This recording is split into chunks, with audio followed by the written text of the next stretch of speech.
Hello Uganda and welcome to BC Lunchtime News. I am Brian Tumuine Biaruhanga. To our first story. The chairperson Presidential Advisory Committee on Exports and Industrial Development, Audrey Rabogo, has asked immigration officers, custom officials and airport security to support Uganda's economy through a positive first impression to investors and tourists through excellent customer care. Rabogo made the call during first impression training for the airport authorities aimed at raising service standards and promoting Uganda's image. Let's take a look. I was talking to a group I discussed with them.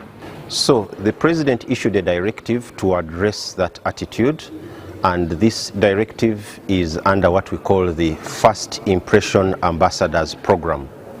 Under this program, PASAID is going to train all points of first impression, starting with airports, customs, immigration, and all points of first contact with Ugandans, so that those who are coming into Uganda as investors, as visitors, as tourists, have got the correct first impression regarding our country.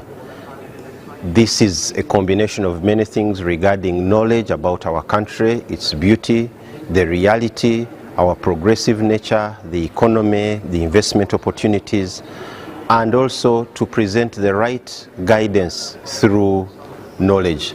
So under this program, we are now looking at airport staff who are working in the Civil Aviation Authority, immigration, airport security.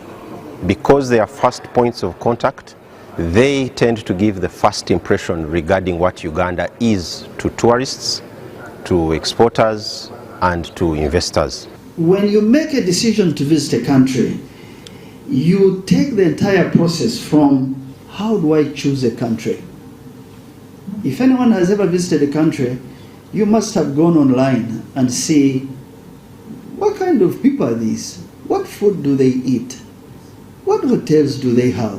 What international brands exist? Should I or should I not? Now, that's even simpler for a tourist. Even for an investor, they ask, do they hold elections? Do they allow you to repatriate your money when you make some money? Do they have a repressive regime? They ask all those questions, but they will not tell you. Do they have corruption? Do they make decisions on time? Investment money capital is so fragile that it asks often the things that you don't see being asked. And so a tourist, an investor, chooses depending on how you treat them on arrival, the entire process. They look at how they get the visas.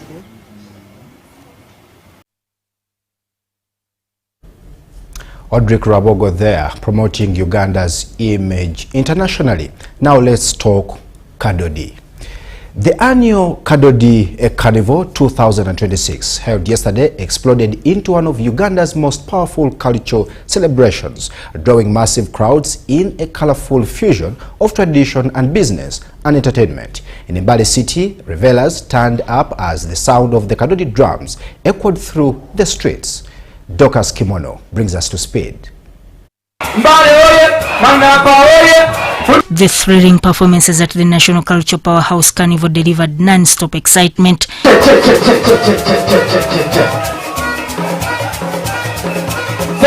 The festival was a vibrant business hub. Artisans showcased handmade crafts and traditional wear,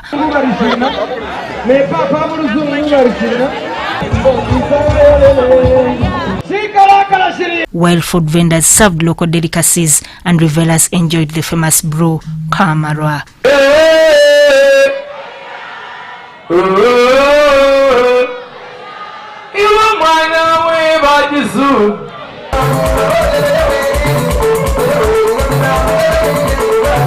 This Kadodi Carnival is about promoting culture.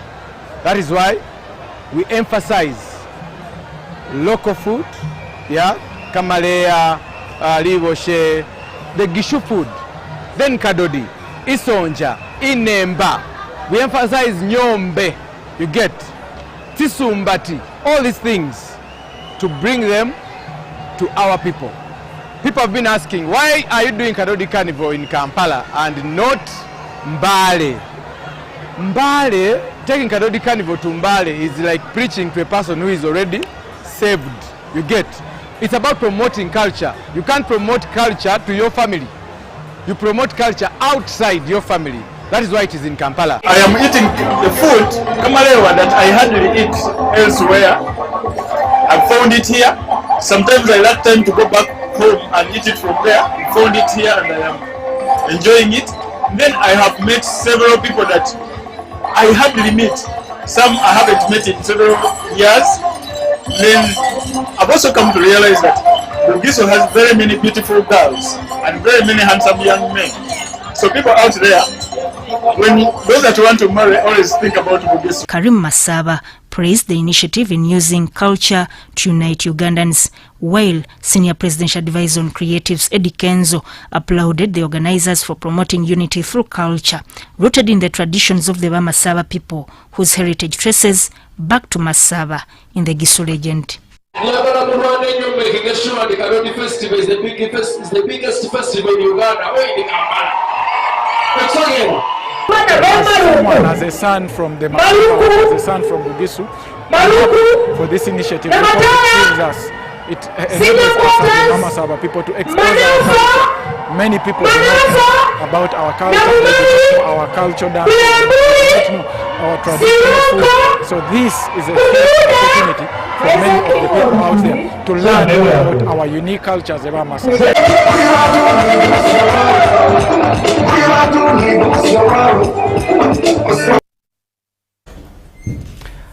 Kadodi there for you. Journalists, media activists and human rights advocates have called for an end to harassment by security agencies, emphasizing that a truly free press is essential as enshrined in the Universal Declaration of Human Rights. Now, the remarks were made during the World Press Freedom Day yesterday, where the celebrations were flagged off, and the State Minister for ICT and National Guidance, Godfrey Kabyanga, at the Uganda Broadcasting Corporation grounds. Let's take a look.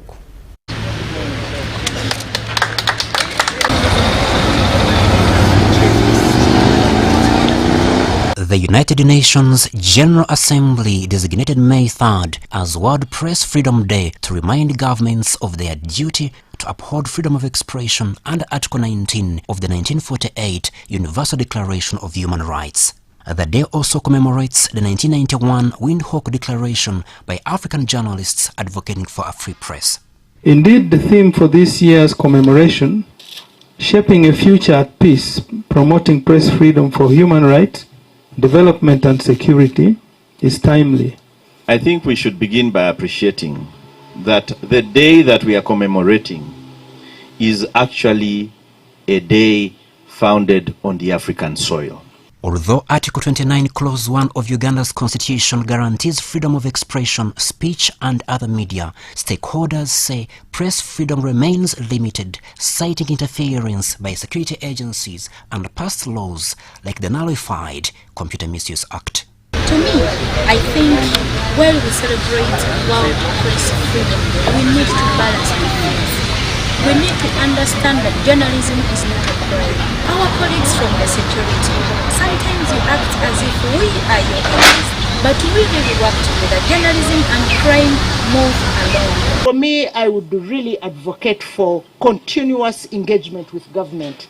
Not saying, oh, they are too powerful. These days we are too scared. We'll go to prison. No, we need to continuously, as journalists, to continuously push for engagement, no matter what. Journalists must be given their room. There must be an environment that is encouraged. Media stakeholders also noted that the sector is underfunded despite employing many young people, urging fair government advertising.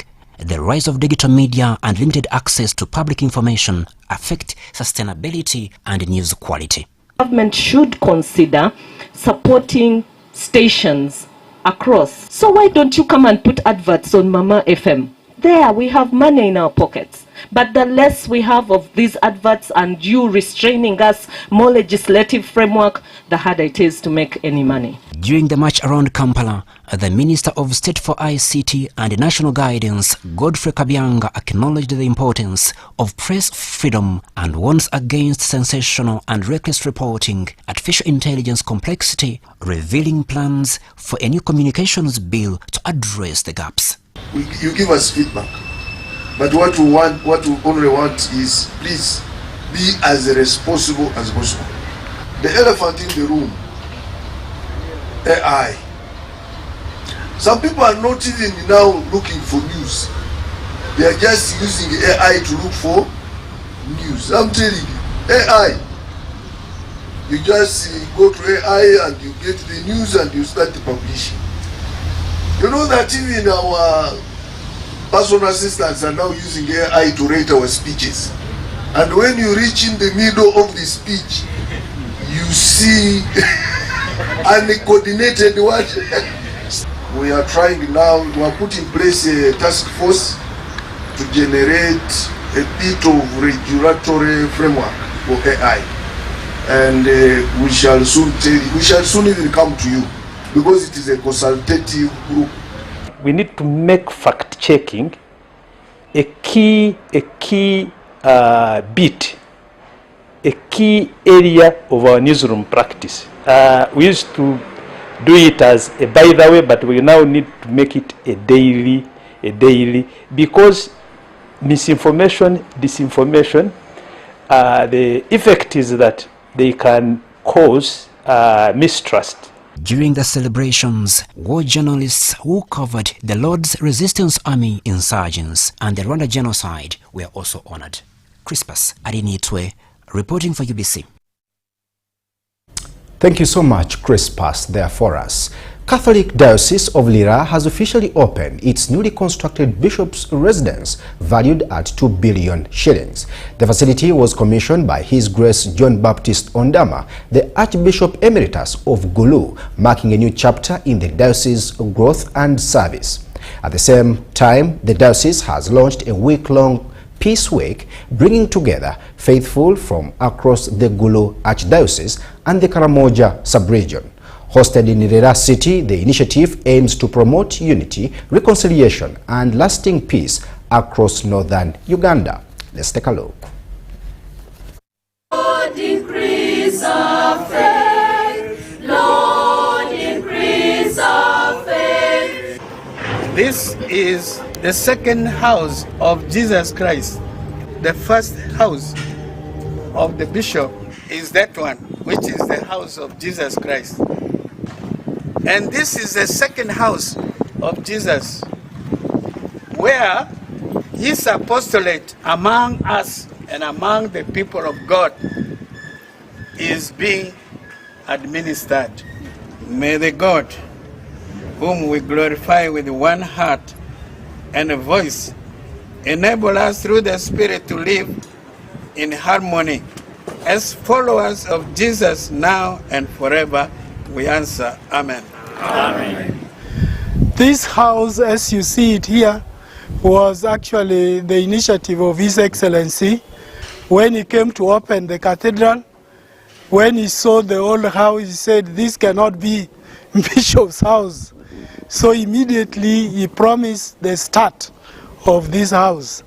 Actually, he promised immediately 300 million, and then immediately he sent the money, the house started, and then 100 million for the work which is going in front of the cathedral, for the parking place for the worshippers. And then we mobilized our Christians in all the Christian community since the opening of this house, the cathedral, and everybody was having the power of 1,000 shillings every month. And it complemented and it erected this 2 billion house.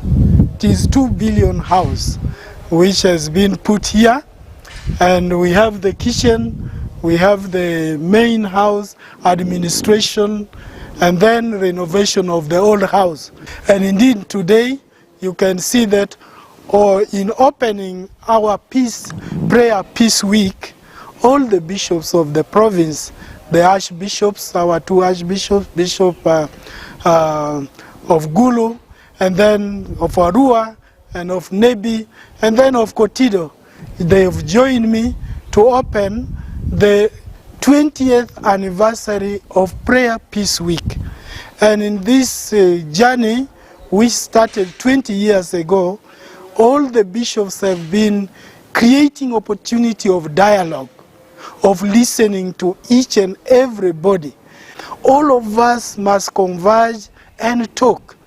And if anybody knows how to pray, even if you are not a believer in the Christianity or is Islam, you come and pray with us.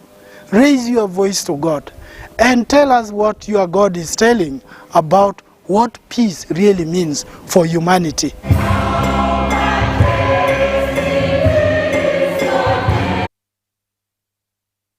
Ondama there for you. Now UBC Lunchtime News takes a very short break and we shall return with business.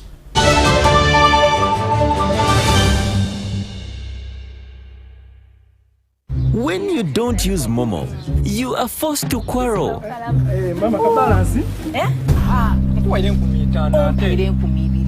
Mama, nkwenye nkumitano. Abantu abakuluma atandisa obuyayi mwena. Obuyayi obuliga. Iwe. Ngobi yanko bantu sente dange nizade kolera ngobi nakolera sente dange. Save yourself from quarreling. Use the Momo app or dial *165*3# to pay and enjoy zero charges below 5K. That's the power of Momo.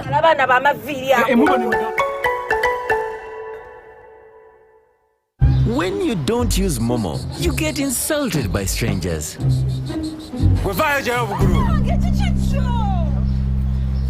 Save yourself from insults. Use the Momo app or dial *165*3# to pay and enjoy zero charges below 5K. That's the power of Momo. It's our mission to secure your money. Protecting your money is as important as earning it. It is for this reason that the Deposit Protection Fund of Uganda, DPF, was established by the government of Uganda to provide deposit protection to customers of regulated financial institutions. In the unlikely event that your commercial bank, credit institution or microfinance deposit-taking institution fails, the DPF will pay you up to 10 million Uganda shillings. Keep your personal information such as national identification number, mobile phone or an alternative bank account updated with your banker. Terms and conditions apply. For more information, contact DPF at Aha Towers, Plot 7 Lodell Road, Kampala. Call 0312-206-400 or visit our website at www.dpf.or.ug. We are the DPF. We protect your money. Protection Fund of Uganda. Does science build the economy? At National Science Week 2026, see innovations that transform industries, create jobs, and drive Uganda towards a $500 billion economy. Smart investors, discover what works and where to invest. The event runs from 30th April to 3rd of May 2026 at Kololo Independence Grounds. Free entrance to all. The theme, STI Works, powering Uganda to a $500 billion economy. Don't just watch the future, invest in it. Brought to you by the Science, Technology and Innovation Secretariat, STI, making Uganda the best.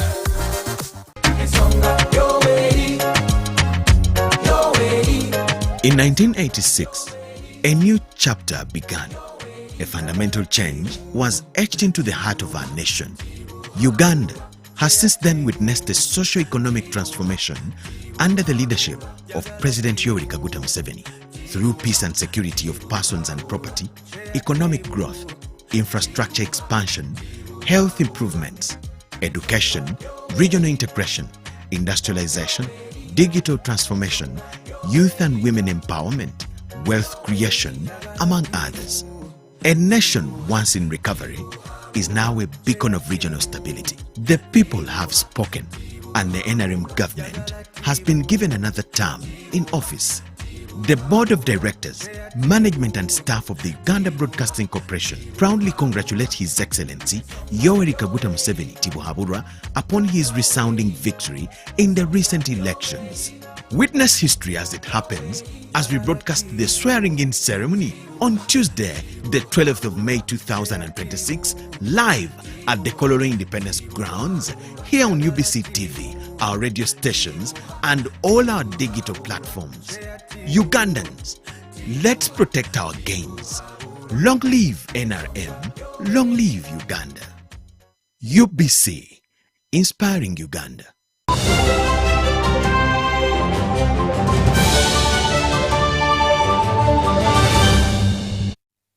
Welcome back from that short commercial break. UBC Lunchtime News continues with business. Cattle traders and transporters in Nakasongola district are raising concerns over the rising fuel prices, which they say are cutting into profits and disrupting business operations. Let's take a look.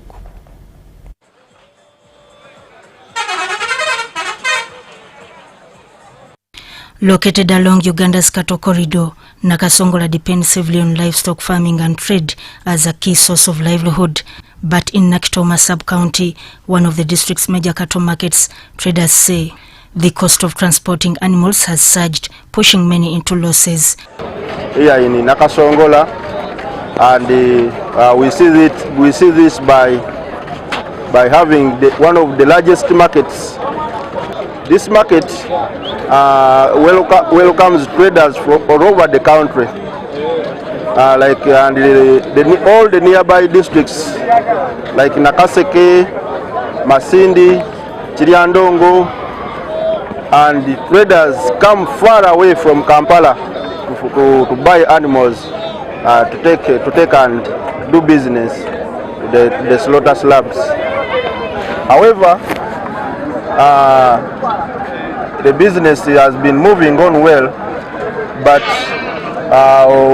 we have been affected by some few challenges, like traders complaining in the fuel prices, which leads to rise in the transport of the animals.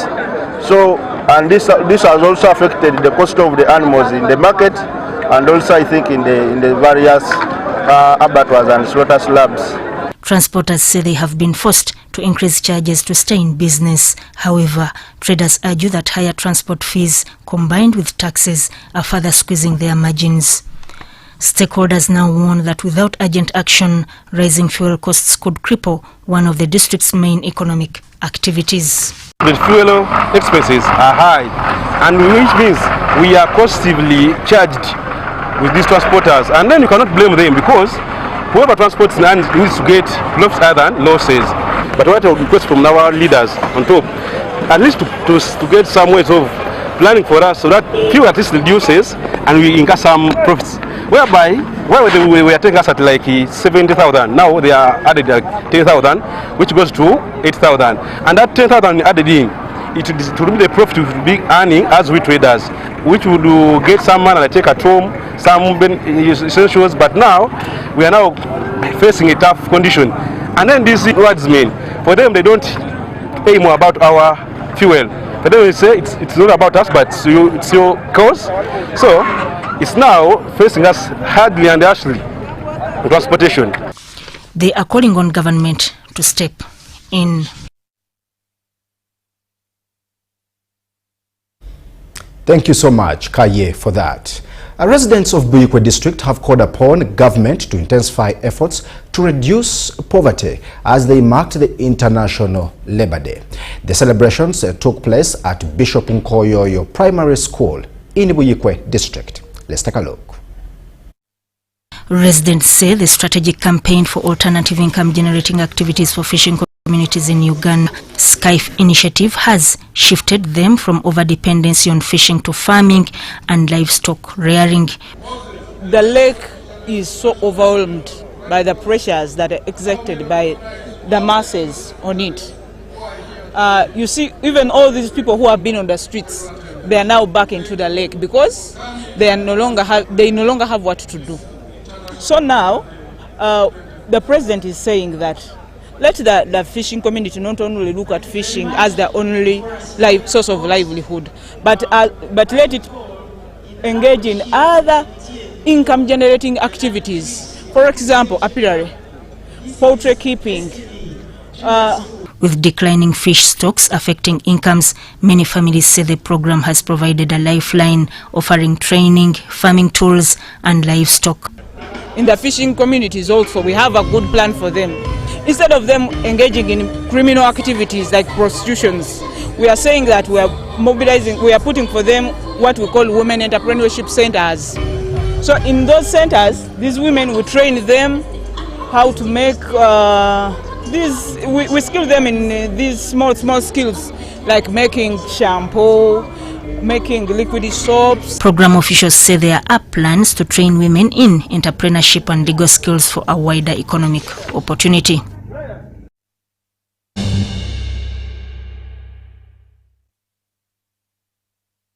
UBC Lunchtime News. Now that story brings us to the very end of UBC Lunchtime News, but please do follow us on all our social media platforms, and later on for UBC Lero, UBC Tonight, both at 8 and 10 p.m.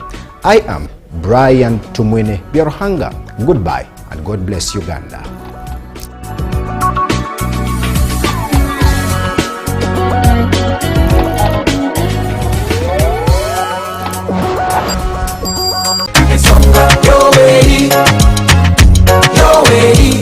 In 1986, a new chapter began.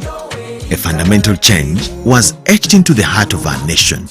Uganda has since then witnessed a socio-economic transformation under the leadership of President Yoweri Kaguta Museveni. Through peace and security of persons and property, economic growth, infrastructure expansion, health improvements, education, regional integration, industrialization, digital transformation, youth and women empowerment, wealth creation, among others. A nation once in recovery is now a beacon of regional stability. The people have spoken, and the NRM government has been given another term in office. The Board of Directors, Management and Staff of the Uganda Broadcasting Corporation proudly congratulate His Excellency Yoweri Kaguta Museveni Tibuhaburwa upon his resounding victory in the recent elections. Witness history as it happens as we broadcast the swearing-in ceremony on Tuesday, the 12th of May 2026, live at the Kololo Independence Grounds